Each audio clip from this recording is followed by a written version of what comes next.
Rungtynės vyks ant dirbtinės dangos aikštės, esančios visai greta centrinės aikštės.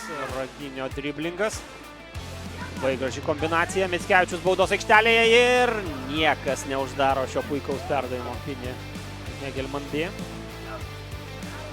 Geras perdavimas į vartininko aikštelę. Jonavos gynybai. Perdavimas į baudos aikštelę. Čia pavojus ir vos kelių centimetrų pritruko. Dombrauskis. Kairė. Perdavimas į baudos aikštelę. Koks puikus smūgis ir nuostabus įvartis. Spurda Hegelman komandos vartų tinkle. Ohoho, čia tai braziliškas triukas.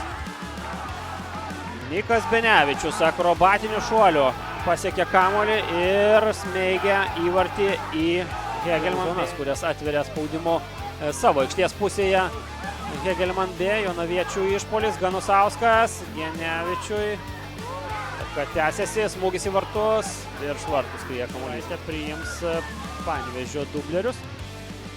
Pakankamai kandamas varžovas, galingas šūvis, jis blokuojamas.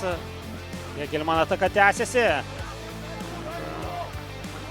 Komandos futbolininkai jonaviečiai tęsia savo išpolį, perdavimas baudos aikštelę. Kad tęsiasi, šalia Virpsto skrieja kamuolys. Hegelman B komandos perdavimas, smūgis blokuojamas.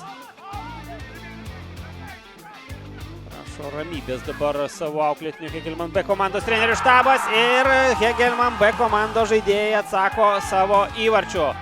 1-1 lygina rezultatą svečiai iš Kauno rajono. 84 minutė.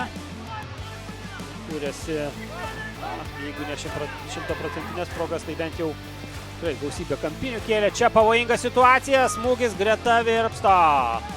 Pavyks atlikti smūgį. Paštukas varžovo apsuptyje ir aidi. Arbitro švilpukas 1-1. Baigėsi kovingos rungtynės. Jonava savo aikštėje nesugebėjo palaužti Kauno rajono.